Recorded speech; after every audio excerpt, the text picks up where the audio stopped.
नमस्कार, स्वागत है आपका न्यूज ब्लास्ट में। आपके साथ मैं हूं श्वेता मिश्रा। चलिए खबरों के सफर को शुरू करते हैं। वेंकैया नायडू के ट्विटर अकाउंट का ब्लू टिक बहाल कर दिया गया है। नायडू के ट्विटर अकाउंट से हटाया गया था ये ब्लू टिक। ट्विटर ने उपराष्ट्रपति के निजी अकाउंट को वेरीफाई किया। अकाउंट एक्टिव नहीं था और इसलिए ब्लू टिक हटाया था। ट्विटर ने 6 महीने से अकाउंट पर लॉगिन नहीं किया था, ये ट्विटर का कहना है, और इसलिए ब्लू टिक को हटाया। वेंकैया नायडू के ट्विटर अकाउंट का ब्लू टिक बहाल हुआ है। नायडू के ट्विटर अकाउंट से ये ब्लू टिक हटाया गया था। ट्विटर ने उपराष्ट्रपति के निजी अकाउंट को वेरीफाई किया। अकाउंट एक्टिव नहीं था और इसलिए ब्लू टिक हटाया गया था, ये ट्विटर का कहना है। वही 6 महीने से अकाउंट पर लॉगिन नहीं किया गया था और यही वजह ट्विटर बता रहा है इस ब्लू टिक को हटाने की। तो उपराष्ट्रपति वेंकैया नायडू के ट्विटर अकाउंट का ब्लू टिक बहाल कर दिया गया है। नायडू के ट्विटर अकाउंट से इस ब्लू टिक को हटाया गया था, जिसके बाद सवाल भी उठे। ट्विटर ने उपराष्ट्रपति के निजी अकाउंट को वेरीफाई किया। अकाउंट एक्टिव नहीं था और इसलिए ब्लू टिक यहां से हटाया था, ये ट्विटर का कहना है। साथ ही उन्होंने कहा कि 6 महीने से इस अकाउंट पर लॉगिन नहीं किया गया था। सीबीआई के अधिकारियों के लिए नया ड्रेस कोड निर्धारित। जीन्स, टी शर्ट और स्पोर्ट्स शू नहीं, फॉर्मल कपड़े पहनेंगे अधिकारी। महिलाएं साड़ी व सूट, जबकि पुरुष अफसर पहनेंगे फॉर्मल कपड़े। सीबीआई के निदेशक सुबोध कुमार जायसवाल ने इसे लेकर आदेश दिया।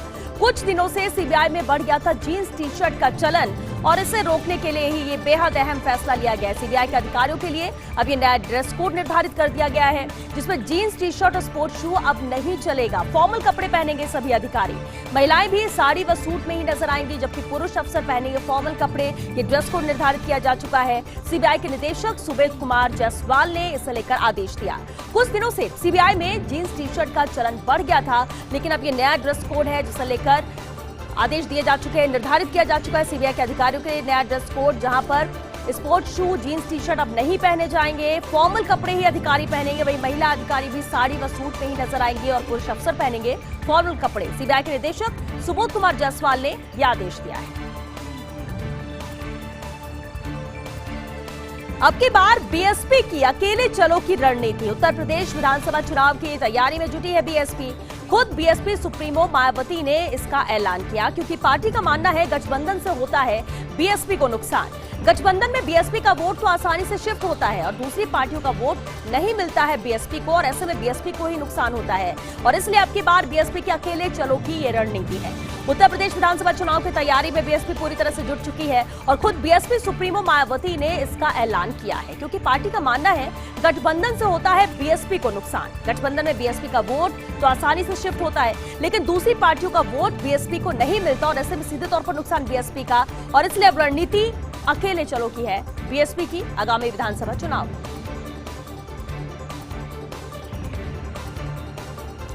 आखिरकार ब्लिंकन से मिल ही लिए जयशंकर। विदेश मंत्री एस जयशंकर की अमेरिका यात्रा की ये स्टोरी है। जब जयशंकर पहुंचे अमेरिका तो उन्हें बताया गया कि ब्लिंकन वहां नहीं है मौजूद, क्योंकि तब तक अमेरिका विदेश मंत्री एंटोनी ब्लिंकन वॉशिंगटन जा चुके थे। बाइडेन ने ब्लिंकन को मध्य पूर्व में उपजे संकट समाधान का यहां पर टास्क दिया था और इसलिए वो इजराइल और हमास के संघर्ष को दूर करने वाले वार्ता दल में शामिल थे। लेकिन ब्लिंकन सौभाग्य से जयशंकर की वापसी से पहले 28 मई को वॉशिंगटन लौट आए। इधर जयशंकर को लौटना था 6 बजे, लेकिन ब्लिंकन से दोपहर 2 बजे ही उनकी मुलाकात हो गई और अमेरिका ने कर दिया स्पष्ट कि मध्य पूर्व में शांति प्रक्रिया स्थापित करना ज्यादा यहां पर महत्वपूर्ण है। तो आखिरकार ब्लिंकन से मुलाकात हो ही गई जयशंकर की। विदेश मंत्री एस जयशंकर जो कि अमेरिका यात्रा पर थे, उनकी स्टोरी। जब जयशंकर अमेरिका पहुंचे तो उन्हें बताया गया कि ब्लिंकन वहां मौजूद नहीं है, जबकि उन्हें उनसे मुलाकात करनी थी, क्योंकि तब तक अमेरिका विदेश मंत्री एंटोनी ब्लिंकन वॉशिंगटन जा चुके थे। बाइडेन ने ब्लिंकन को मध्य पूर्व में उपजे संकट समाधान का यहां पर टास्क दिया था और इसी सिलसिले में वो गए थे। इजराइल और हमास के संघर्ष को दूर करने वाले वार्ता दल में वो शामिल थे, लेकिन ब्लिंकन सौभाग्य से जयशंकर की वापसी से पहले ही यानी 28 मई को वॉशिंगटन लौट आए। इधर जयशंकर को लौटना था शाम 6 बजे, लेकिन ब्लिंकन से दोपहर 2 बजे ही उनकी मुलाकात हो गई और अमेरिका ने कर दिया है स्पष्ट कि मध्य पूर्व में शांति प्रक्रिया स्थापित करना ज्यादा महत्वपूर्ण है। कांग्रेस नेतृत्व और असंतुष्ट G23 के नेताओं के बीच सेतु बने हैं कमलनाथ। खुद कमलनाथ ने किया ये दावा और बोला कि मैंने सबकी कांग्रेस अध्यक्ष से बात करवाई है। एमपी के पूर्व सीएम ने कहा G23 के नेता पार्टी में सुधार चाहते हैं, कोई तनाव नहीं। सोनिया गांधी ने कभी नहीं कहा कि वे अध्यक्ष बनना चाहते हैं, कभी राहुल ने भी नहीं कहा। मांग लेकर डेलीगेशन जाते थे, इनमें J23 के नेता भी शामिल थे। कांग्रेस का मुकाबला भाजपा नहीं, उनके संगठन से है। भाजपा से मुकाबले के लिए संगठन मजबूत करना जरूरी है। हर काम केंद्रीय नेतृत्व करे, ये ठीक नहीं है। प्रदेशों को स्वतंत्रता मिलना जरूरी है। आजकल चुनाव स्थानीय किसके हैं, गांव के लोग भी पूछते हैं हमारे लिए क्या किया। पहले हम सभाओं में अंतर्राष्ट्रीय मामलों पर भाषण देते थे, अब नहीं चलता ये। मैं एमपी पर कर रहा फोकस, फिलहाल राष्ट्रीय स्तर पर जाना नहीं चाहता हूं, ये कमलनाथ का कहना था। तो सेतु बने हैं कमलनाथ, J23 के नेता जिनकी नाराजगी थी, हालांकि इस बीच कह सकते हैं कि सेतु का काम कमलनाथ कर रहे हैं। कांग्रेस नेतृत्व और असंतुष्ट J23 के नेताओं के बीच कमलनाथ बने हैं सेतु। खुद कमलनाथ ने इसे लेकर दावा किया और कहा कि मैंने सबकी कांग्रेस अध्यक्ष से बात करवाई है। एमपी के पूर्व सीएम ने कहा कि J23 के नेता पार्टी में सुधार चाहते हैं, कोई भी यहाँ पर तनाव नहीं चाहता है। सोनिया गांधी ने कभी नहीं कहा कि वे अध्यक्ष बनना चाहती हैं, कभी राहुल ने भी ये बात नहीं कही। मांग लेकर डेलीगेशन जाते थे, इसमें J23 के नेता भी शामिल थे। कांग्रेस का मुकाबला भाजपा नहीं, उसके संगठन से है और भाजपा से मुकाबले के लिए संगठन को मजबूत करना बेहद जरूरी है। हर काम केंद्रीय नेतृत्व करे, ये ठीक नहीं है। प्रदेशों को स्वतंत्रता मिलना बेहद जरूरी है। आजकल चुनाव स्थानीय किसके हैं, गांव के लोग भी पूछते हैं कि हमारे लिए आखिर किया क्या है। पहले हम सभाओं में अंतर्राष्ट्रीय मामलों पर भाषण देते थे और अब ये नहीं चलता। मैं एमपी पर फोकस कर रहा हूं, फिलहाल राष्ट्रीय स्तर पर जाना नहीं चाहता। तो ये कहना है मध्य प्रदेश के पूर्व मुख्यमंत्री कमलनाथ का। राज्य सरकार ने प्रदेश में 48 नई अदालतें स्थापित की हैं। राजस्थान हाईकोर्ट के परामर्श से सरकार ने आदेश जारी किया। प्रमुख विधि सचिव विनोद कुमार भरवानी ने अधिसूचना जारी की है। मुख्यमंत्री ने बजट 2021-22 में अदालतें खोलने की घोषणा की थी। बीकानेर, जोधपुर, अलवर व भीलवाड़ा में कमर्शियल कोर्ट खुली है। नसीराबाद, कठुमर, वैद, डूंगरगढ़, नैनवा, बेंगू, सरदार शहर, सादुल शहर, अनूपगढ़, जालोर, गंगापुर सिटी, नीमका थाना व सिरोही में ये ADJ कोर्ट खुले हैं। थानागाजी, मुंडावर, छपरा, खाजूवाला, हिंडोली, दौसा, पीलीबंगा, रावतसर, बालेसर, गोगुंदा में भी सृजित की गई है एक ACGM कोर्ट। वहीं विभिन्न कस्बों में 18 सिविल व 3 NIA कोर्ट भी यहाँ पर स्थापित किए गए हैं। तो राज्य सरकार ने प्रदेश में 48 नई अदालतें यहाँ पर स्थापित की हैं और ये आने वाले वक्त के लिए बेहद बेहतर होगा। हालांकि कहना यही है कि राजस्थान हाईकोर्ट के परामर्श से ही सरकार ने यह आदेश जारी किया था। प्रमुख विधि सचिव विनोद कुमार भरवानी ने यह अधिसूचना जारी की। मुख्यमंत्री ने बजट 2021-22 में अदालतें खोलने की घोषणा की थी, जिसमें बीकानेर, जोधपुर, अलवर, भीलवाड़ा में कमर्शियल कोर्ट खुली है। नसीराबाद, कठुमर, वैद, डूंगरगढ़, नैनवा, बेंगू, सरदार शहर, सादुल शहर, अनूपगढ़, जालोर, गंगापुर सिटी, नीमका थाना व सिरोही में ADJ कोर्ट खुली है। थानागाजी, मुंडावर, छपरा, खाजूवाला, हिंडोली, दौसा, पीलीबंगा, रावतसर, बालेसर, गोगुंदा में भी सृजित की गई है एक ACGM कोर्ट। विभिन्न कस्बों में भी 18 सिविल व 3 NIA कोर्ट भी स्थापित की गई है। प्रदेश का सबसे बड़ा SMS अस्पताल होगा कोविड फ्री। कोरोना के घटते आंकड़ों के चलते चिकित्सा शिक्षा विभाग के स्तर पर यह मंथन किया गया है। बतौर कोविड डेडिकेटेड RUHS अस्पताल का ही यहां पर उपयोग किया जाएगा। जयपुर अस्पताल को ब्लैक फंगस बीमारी के इलाज के लिए यहां पर अधिकृत किया जा सकता है, जबकि SMS अस्पताल को रूटीन मरीजों के लिए यहां पर फ्री किया जा सकता है। हालांकि इस बारे में अभी उच्च स्तर पर फाइनल फैसला होना बाकी है। इंतजार फाइनल फैसले का है, किसे लेकर क्या किया जाता है, क्या फैसला लिया जाता है। लेकिन प्रदेश के सबसे बड़े SMS अस्पताल अब कोविड फ्री होगा। कोरोना के घटते आंकड़ों के चलते ही चिकित्सा शिक्षा विभाग के स्तर पर यह मंथन किया गया है। बतौर कोविड डेडिकेटेड RUHS अस्पताल का ही यहाँ पर उपयोग किया जाएगा। जयपुर अस्पताल को ब्लैक फंगस बीमारी के इलाज के लिए यहाँ पर अधिकृत किया जा सकता है, जबकि SMS अस्पताल को रूटीन मरीजों के लिए ही यहाँ पर फ्री किया जा सकता है। हालांकि इस बारे में अभी उच्च स्तर पर फैसला होना बाकी है।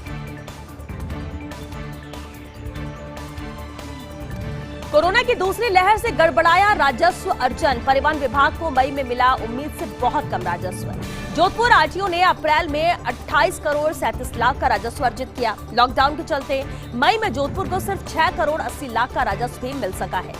पाली RTO ने अप्रैल में 14 करोड़ 37 लाख का राजस्व अर्जित किया। वहीं मई में पाली RTO को महज 5 करोड़ 69 लाख का ही राजस्व मिला है। उदयपुर RTO को अप्रैल में 22 करोड़ 76 लाख का राजस्व मिला, तो उधर मई में उदयपुर RTO को राजस्व आंकड़ा 7 करोड़ 13 लाख पर आ गया। चित्तौड़गढ़ RTO की बात करें, तो यहाँ पर अप्रैल में 18 करोड़ 69 लाख का राजस्व अर्जित किया गया था, लेकिन मई में चित्तौड़गढ़ आरटीओ को सिर्फ 4 करोड़ 19 लाख का ही राजस्व मिला है। कोटा आरटीओ का अप्रैल का राजस्व 20 करोड़ 27 लाख था, लेकिन मई में कोटा को सिर्फ 4 करोड़ 51 लाख का ही राजस्व मिला है। बीकानेर आरटीओ ने अप्रैल में 21 करोड़ 29 लाख का राजस्व अर्जित किया था, लेकिन मई में सिर्फ 6 करोड़ 51 लाख का राजस्व यहाँ पर मिल सका है। तो ये साफ नजर आता है अप्रैल से मई में यहाँ पर राजस्व में किस तरह से कमी आई है, घाटा हुआ है। यहाँ पर कोरोना की दूसरी लहर में ही राजस्व अर्जन गड़बड़ाया है। परिवहन विभाग को मई में उम्मीद से बहुत कम राजस्व मिला है। जोधपुर आरटीओ ने अप्रैल में जहां 28 करोड़ 37 लाख का राजस्व अर्जित किया, तो वहीं मई में जोधपुर को सिर्फ 6 करोड़ 80 लाख का राजस्व मिल सका। पाली आरटीओ की बात कर ले, जहां अप्रैल में राजस्व 14 करोड़ 37 लाख का था, तो वहीं मई में पाली आरटीओ को महज 5 करोड़ 69 लाख का ही राजस्व मिला। इधर उदयपुर आरटीओ को अप्रैल में 22 करोड़ 76 लाख का राजस्व मिला था, तो मई में उदयपुर आरटीओ का राजस्व आंकड़ा पहुंच गया 7 करोड़ 13 लाख पर। चित्तौड़गढ़ आरटीओ में भी अप्रैल में 18 करोड़ 69 लाख का राजस्व अर्जित किया गया, लेकिन मई में ही ये आंकड़ा किस तरह से नीचे आया, सिर्फ 4 करोड़ 19 लाख का ही राजस्व यहाँ पर मिल सका। वहीं कोटा आरटीओ की बात करें तो यहाँ पर अप्रैल में राजस्व जहां 20 करोड़ 27 लाख था, लेकिन मई में कोटा को सिर्फ 4 करोड़ 51 लाख का ही राजस्व मिला। बीकानेर में भी यही हाल है। बीकानेर में भी अप्रैल में 21 करोड़ 29 लाख का राजस्व अर्जित किया गया था, लेकिन मई में सिर्फ 6 करोड़ 51 लाख का ही राजस्व यहाँ पर मिल सका है। तीरथ सिंह रावत लड़ सकते हैं गंगोत्री से चुनाव। उनको 6 महीने में विधानसभा का सदस्य होना यहाँ पर निर्वाचित है। तीरथ को त्रिवेंद्र रावत की जगह बनाया गया उत्तराखंड का नया मुख्यमंत्री, और इसलिए अब उनके चुनाव लड़ने की अटकलबाजियां भी शुरू हो गई है, क्योंकि तीरथ सिंह हाल ही में गंगोत्री गए थे। गंगोत्री से विधायक गोपाल रावत का अप्रैल में निधन हो गया था और तब से उनकी सीट यहाँ पर खाली पड़ी है। यहाँ से चुनाव लड़ने की अटकलें यहाँ पर तेज हैं कि तीरथ सिंह रावत गंगोत्री से चुनाव लड़ सकते हैं। 6 महीने में विधानसभा का सदस्य होना यहाँ पर निर्वाचित है, और तीरथ को त्रिवेंद्र रावत की जगह ही उत्तराखंड का नया मुख्यमंत्री बनाया गया। इसलिए जब उनके चुनाव लड़ने की अटकलबाजियां यहाँ पर शुरू हुई, अटकलें लगाए जाने लगी। इस बीच तीरथ सिंह हाल में ही गंगोत्री गए थे। गंगोत्री से विधायक गोपाल रावत का अप्रैल में निधन हो गया था और तब से ही उनकी ये सीट खाली पड़ी हुई है। यहाँ से ही चुनाव लड़ने की अटकलें अब तेज है कि तीरथ सिंह गंगोत्री से चुनाव लड़ सकते हैं। ओडिशा सीएम नवीन पटनायक की भाजपा से दूरी के मायने। भाजपा के अनौपचारिक मित्र पटनायक का शायद बदल गया है मन। केंद्र की वैक्सीन नीतियों की आलोचना से अपने इरादे उन्होंने स्पष्ट किए हैं। हाल ही में गैर भाजपा शासित मुख्यमंत्रियों से पटनायक ने यहां पर अपील की, एक संयुक्त रणनीति बना वैक्सीन पॉलिसी में एकरूपता लाने के लिए यहां पर दबाव बनाए। इधर पटनायक के इस कदम को भाजपा रणनीतिकार मान रहे एक चेतावनी। हालांकि केंद्र सरकार के सामने कोई राजनीतिक संकट नहीं है, लेकिन मित्रों का दूर होना यहाँ पर शुभ नहीं है। किस तरह का कोई राजनीतिक संकट इससे नहीं होगा, लेकिन जो अपने हैं, जो खास हैं, जो मित्र की सूची में आते हैं, अगर वो दूरी बनाएंगे तो कहीं ना कहीं थोड़ा नुकसान हो सकता है। इधर ओडिशा सीएम नवीन पटनायक की भाजपा से दूरी के मायने क्या है, वो नजर आता है कि भाजपा के अनौपचारिक मित्र पटनायक का शायद अब मन बदल गया है। केंद्र की वैक्सीन नीतियों की आलोचना से अपने इरादे उन्होंने स्पष्ट कर दिए हैं।